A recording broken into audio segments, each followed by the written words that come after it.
Hello my friends, and welcome to Woodworking for Miniaturists. My name is David Knight. I'm happy to say that I've begun to get some requests to cover specific topics, and I want to respond to those requests. One subscriber wants to learn more about how I do my floors. Another wants to learn how to make a tight miter joint. I promise to deal with both issues. I'm going to start today by demonstrating a method for cutting narrow strips accurately and efficiently. This is the first step in being able to make roof tiles, clapboards, basket splints, and floorboards. Then, having used this technique to produce strips, we will go through the process of making a floor of simple straight boards. Finally, we will talk about the techniques for laying more complex parquet floors. I will deal with miter joints in a separate video, which I hope to complete soon. But first, I want to make an announcement. The music that I've been using to open and close these episodes has been composed and performed by a grandchild of mine. For purposes of their music career, they go by the name Malix. Well, the announcement is that they now have their own YouTube channel at Malix Media. And they've published a new piece of music called Like Clockwork. I have to say, that's pretty cool. Apparently, there is another creator that uses the name Malix, so be sure to look for Malix Media. So, cutting long narrow strips. This technique can be done with an X-Acto knife. It may also work with a rotary fabric cutter, but I expect that a rotary cutter intended for cloth would dull quickly on these paper and wood materials. So best perhaps to stick with your X-Acto knife with a fresh sharp blade. This technique can be used on several kinds of materials. Basswood stock, that is 1/16 of an inch or less in thickness. Wood veneers, which are around 1/28 of an inch thick. And card, which of course is just thick paper, and about 1/100 of an inch thick according to my caliper. Card can also be used to make roofing tiles, and I will show that process in a future video. Card can also be used to make basket splints to weave baskets, and it probably has many other uses. Thin basswood stock cut into long strips can be used to form exterior siding in the form of clapboards. It can also be used to make floorboards. Basswood floorboards can be left blonde, and they will give the appearance of maple flooring or a blonde oak. Or they can be stained with an antique oak color and will give the appearance of dark oak. Because basswood is relatively soft, it's easy to simulate nails in the flooring with a sharp pencil. The strip cutting method can also be used to cut hardwood veneers, which will give a much nicer and more authentic grain and color for flooring. The completed floors in Winnie's house were mostly made from hardwood veneers. So, let's get to it. Let's start with card. This is a sheet of white card stock. If we were making reeds for a basket, we would use a cream-colored card or a light brown card. The representation of a natural material like wooden basket splints is often improved with some paint effects. Brown card may look more like wood if it has a lighter colored wash. Make your wash very thin. Don't try to get an even color, and make all your brush strokes in the same direction, in this case, the long way. You could also add a few darker brown spots to represent knots or resin pockets. Once you have the color the way you want it, give the card a coat of finish. Mod Podge works well. Apply it to both sides. This makes the strips more durable and flexible, more like plastic. This card is the American standard size of a piece of paper, so it's 11 inches long. It is important that the ruler I use is at least that long. We want to be able to make our cut in one stroke to ensure that it is straight. The ruler I will be using is this clear plastic quilter's ruler, which is 18 inches long, so that's more than long enough for this card. This ruler has soft rubber pads stuck to the back, which help to keep it from sliding on the material during a cut. And as you will see, it's important that it is clear and has the marks that it has. First, I line up the edge of the ruler with one long edge of the card, and I make a small scratch about 1/2 inch long and not deep, not through the card. I do this at either side of the opposite edge of the ruler. The ruler is 3 inches wide, so these marks are 3 inches from the side. I want these marks to be easy to see, so I rub them with a pencil, depositing the lead in the scratch. Then with a light erasing, the only mark left is the cut. In this case, I decided that I wasn't satisfied with that mark, and I used a sharp pencil to strengthen the line to ensure that I could see it. On dark material like the black card that I used to make roof tiles, or walnut veneer, I use a white pencil. Then I run my knife in the cut again, and I have a very precise dark line in the wider white mark. When using a light-colored material, such as the cream card that I used for these baskets, I use a soft lead pencil, a number 2. With my marks established, I line up the first 1/8 inch mark on the ruler with my marks on the card. There are gaps in the marks on the ruler that make this easier to do. The mark on the card can show through these gaps, and we can get a very precise result. With the ruler in that position, there is a strip of paper sticking out from under the opposite side of the ruler, which is 1/8 of an inch wide, and straight across the card. That is what you will cut off. The knife has to be held so the point runs right up against the ruler and is turned in a slight amount towards the ruler. If it is turned out, it will leave the edge of the ruler and the line will not be straight. If you try to keep it absolutely parallel with the ruler, you will err one way or another at least a little bit. So it's better that you err towards the ruler, but it doesn't take much. This will put a little pressure on the ruler to slide around, so it's important that you apply enough pressure on the ruler to prevent movement. This is where the grippers on the back of the ruler help us out.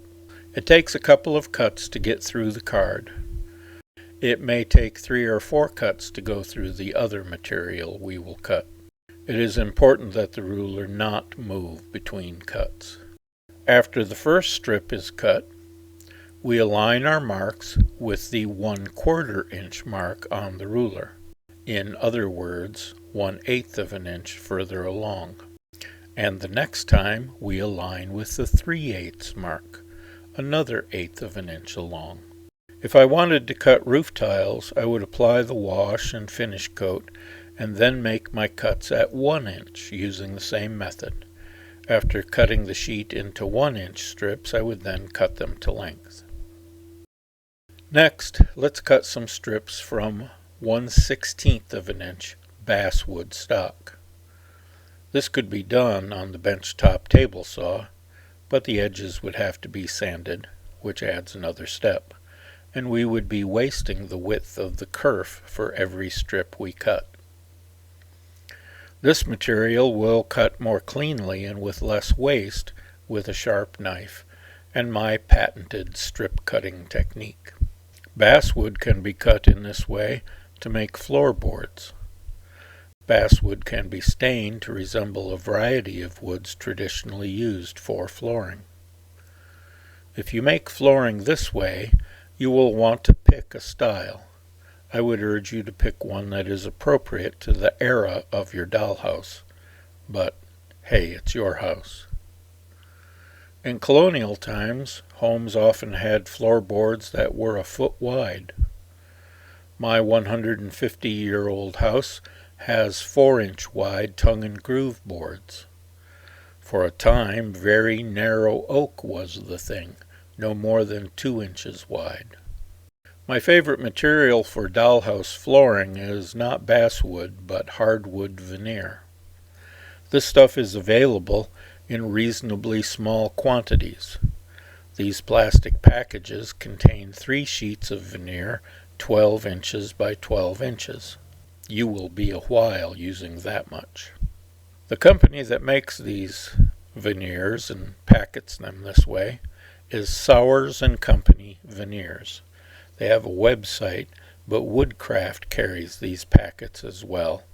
If you don't have a Woodcraft store nearby, they have a website.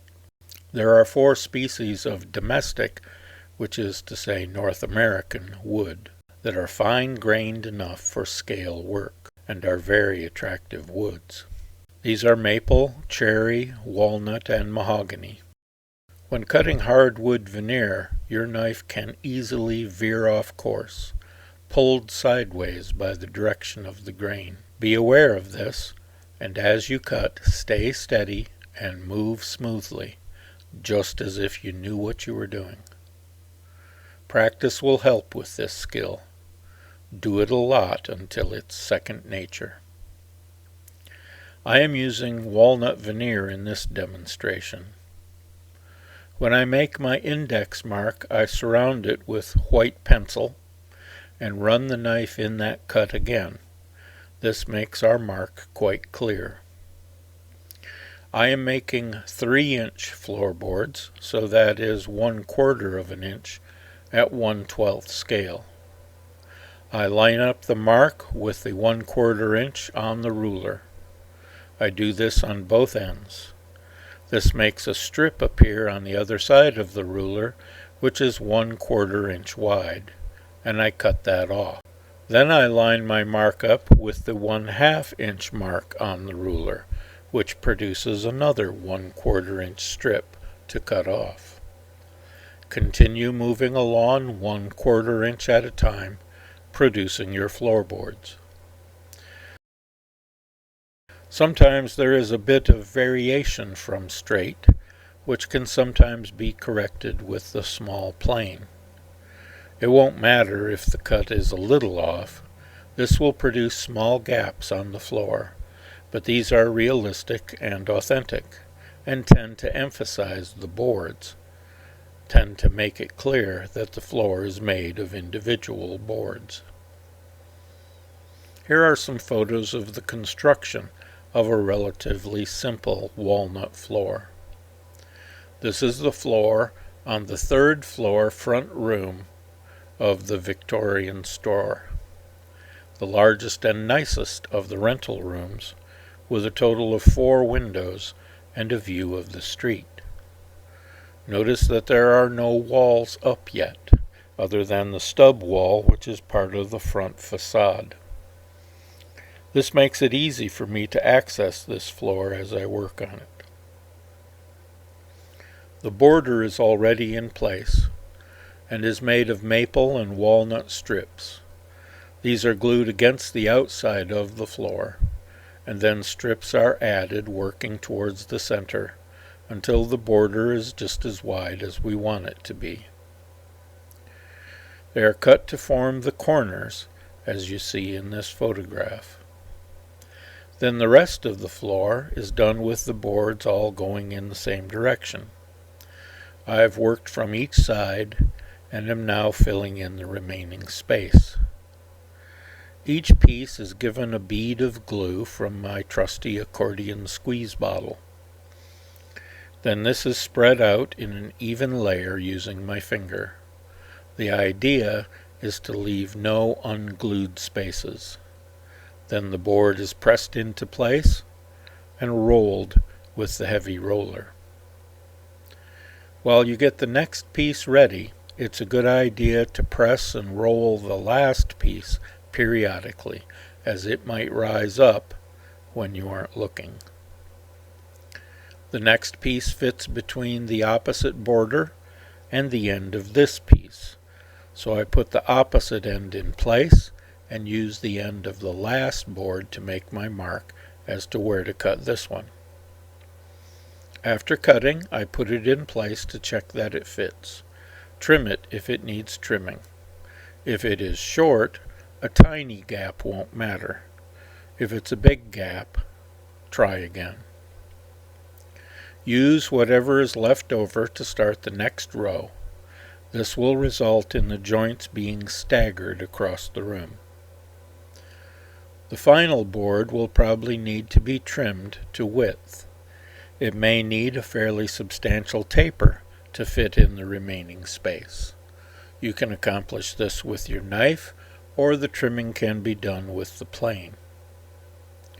After the glue has a chance to cure, sand the whole floor carefully with 220 grit sandpaper, going with the grain. This will level any unevenness. Be sure to get rid of all the dust, and then sand again with finer sandpaper, about 400 grit. Once again, get rid of all the dust. A tack cloth is good for this final cleaning. You can buy tack cloths at your local hardware. For the finish, I use this clear gloss water-based polyurethane. Brush it on as evenly as possible, brushing in the direction of the grain. Give this plenty of time to cure, then give it a very light sanding with fine sandpaper. After this first coat, when it is dry, you'll be able to feel a lot of little bumps on the surface. When the first coat was put on, every loose little fiber expanded and stood up. This sanding of the first coat gets rid of those nubs. Very lightly does the trick. Once again, get rid of all the dust you produced, and then apply another coat. Brushing with the grain, again, get this coat as smooth as you can. Here is the finished product. This could benefit from a coat of paste wax for wood, but I call this good enough. The kitchen floor on the second floor was done in the same way. It is maple veneer with a walnut trim incorporated into the border. The hallway floor on the third floor and the floors in the office and the shop were made of 1/16 inch basswood stained with aged oak gel stain, which does a pretty good job of making the basswood look like oak. Here in the upstairs hall, I marked nail heads with a sharp pencil. Notice the nails are aligned with the underlying joists at every 16 inches or 1 1/3 inches in scale. Here is the floor in the first floor store. This is cherry veneer with a maple border. Notice that the front display windows have their own little floors with the pattern reversed, a maple field and a cherry strip in the border. The second floor hallway in Winnie's house is a herringbone pattern parquet floor. This is made of walnut strips cut to 1/4 of an inch wide. The ends of each strip are cut to the desired angle and length, and then they are glued in place, doing just one band at a time. When you have one band done, you might find that the ends don't quite line up. Use a ruler with some kind of gripper on the back and your knife to trim off any unevenness. Hopefully, this will be just a little bit. If this is done soon after the boards were glued down, the little bit that you cut off will be easy to remove. Then go ahead and start the next band up against this newly cut straight line. This grid pattern is also made of 1/4 inch walnut strips, with the addition of maple squares. I did one band at a time, alternating walnut strips and maple squares, then trimmed the edge of that band with my ruler and knife, and then installed a single walnut strip all the way across before starting the next band. Make sure the grain on the maple squares all goes in the same direction, and check the placement of the squares and strips. If you have to leave a tiny gap in order to keep things aligned, that's better than making a wandering line across the floor. If you have to trim a bit to keep it straight, do so. The basket weave pattern also uses 1/4 inch strips, with the addition of 3/8 inch squares in a contrasting wood. Other floors, such as this diamond pattern and the tumbling blocks pattern, use diamond shapes as the basic component. To make the diamonds, use an angle such as 30 degrees to allow for the use of a standard drawing triangle. I have applied double stick tape on the back of the triangle to keep it from slipping. Cut the sheet in two on an angle using the 30-degree triangle. Then mark out 1-inch strips and score along these lines. Do not cut all the way through, just leave a visible scratch. Then I measure 1-inch increments in the other direction and cut on those lines. The marks for cutting the other way are already in place. To create a roundel, like the compass in Winnie's house or the sea emblem in the Victorian store, I begin by drawing the pattern on paper. Then I cut and assemble the parts, gluing them to the paper as I go. Then I glue the entire assembly, paper and all, onto the floor. The surrounding pieces are cut to match the outside curve of the circle. So, 2 birds with 1 stone, eh? You have seen the procedure for cutting identical strips from thin material, and you have seen it applied to making boards for flooring. You have also seen the installation of a plain version of one such floor, and I've said a little bit about how to do parquet floors. I'm sure this will leave some questions unanswered. I hope you will send those questions to me via the comments. Like, subscribe, send me to your crafty friends, and watch for my next exciting episode.